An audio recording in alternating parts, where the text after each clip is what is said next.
পৌরনীতি ও সুশাসন দ্বিতীয় পত্র অধ্যায় ৩ রাজনৈতিক ব্যক্তিত্ব ও বাংলাদেশের স্বাধীনতা লাভ। এই অধ্যায় থেকে জ্ঞানমূলক প্রশ্নোত্তর।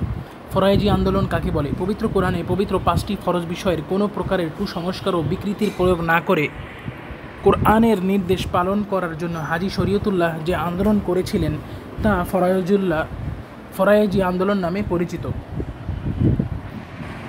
প্রশ্ন নং ২, তিতুমির বা মীর নেসার আলী কে ছিলেন? তিতুমির বা মীর নেসার আলী ছিলেন ভারত উপমহাদেশের স্বাধীনতা সংগ্রামের প্রথম শহীদ। আহসানুল্লাহ ইঞ্জিনিয়ারিং স্কুলের বর্তমান নাম কি? আহসানুল্লাহ ইঞ্জিনিয়ারিং স্কুলের বর্তমান নাম বাংলাদেশ প্রকৌশল বিশ্ববিদ্যালয় বা বুয়েট। বাঙালি কৃষক কুলের মুক্তির অগ্রদূত কাকে বলা হয়? বাঙালি কৃষক কুলের মুক্তির অগ্রদূত বলা হয় শেরেবাংলা একে ফজলুল হককে। দেশবন্ধু উপাধি দেওয়া হয় কাকে? চিত্তরঞ্জন দাসকে। কে স্বরাজ দল গঠন করেন? দেশবন্ধু চিত্তরঞ্জন দাস স্বরাজ দল গঠন করেন।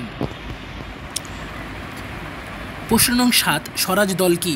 স্বরাজ দল হচ্ছে স্বরাজ পার্টি, যা ১৯২২ সালে কংগ্রেসের একাংশের সমর্থনে চিত্তরঞ্জন দাসের নেতৃত্বে গঠিত হয়।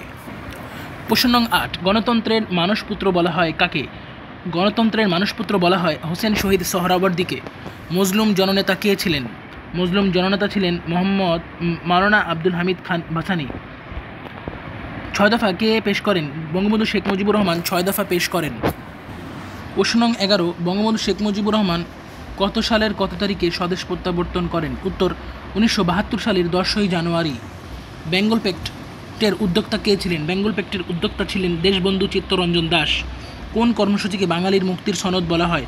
১৯৬৬ সালের ৬ দফা কর্মসূচিকে বাঙালির মুক্তির সনদ বলা হয়। ফরায়েজি আন্দোলনের প্রতিষ্ঠাতা বা নেতা কে ছিলেন? উত্তর হবে হাজী শরীয়তুল্লাহ। তিতুমিরের পুরো প্রকৃতি পূর্ণ নাম কি? তিতুমিরের পুরো প্রকৃতি পূর্ণ নাম হচ্ছে সৈয়দ মীর নিসার আলী। বেঙ্গল প্যাক্ট কি? ১৯২৩ সালে সম্পাদিত ঐতিহাসিক চুক্তি বেঙ্গল প্যাক্ট নামে খ্যাত। নওয়াব আব্দুল লতিফ কবে জন্মগ্রহণ করেন? ১৮২৮ সালে। কাকে বাংলার সৈয়দ আহমদ বলা হয়? উত্তর, বাংলার সৈয়দ আহমদ বলা হয় আব্দুল লতিফকে। নওয়াব আব্দুল লতিফকে বাংলার সৈয়দ আহমদ বলা হয়। বাঁশের কেল্লা কোথায় নির্মিত হয়? উত্তর, কলকাতার নিকটবর্তী নারিকেল বাড়িয়ার বাঁশের কেল্লা নির্মিত হয়।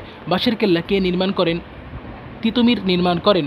বাঙালির ম্যাগনা কার্টা কাকে বলা হয়? বাঙালির ম্যাগনা কার্টা বলা হয় বা মুক্তির সনদ বলা হয় ৬ দফা কে। তিতুমির কত সালে জন্মগ্রহণ করেন? ১৭৮২ সালে পশ্চিমবঙ্গের ২৪ পরগনা জেলার চাঁদপুর গ্রামে এক সম্ভ্রান্ত মুসলমান কৃষক পরিবারে জন্মগ্রহণ করেন মীর নিসার আলী ওরফে শহীদ তিতুমির। আওয়ামী মুসলিম লীগের প্রথম সভাপতির নাম কি? আওয়ামী মুসলিম লীগের প্রথম সভাপতির নাম মাওলানা আব্দুল হামিদ খান ভাসানী। বঙ্গবন্ধু কোথায় জন্মগ্রহণ করেন? ১৯২০ সালের ১৭ মার্চ গোপালগঞ্জ জেলায় টুঙ্গিপাড়া গ্রামে জন্মগ্রহণ করেন। মাওলানা আব্দুল হামিদ খান ভাসানী কত সালে জন্মগ্রহণ করেন? উত্তর হবে ১৮৮০ সাল।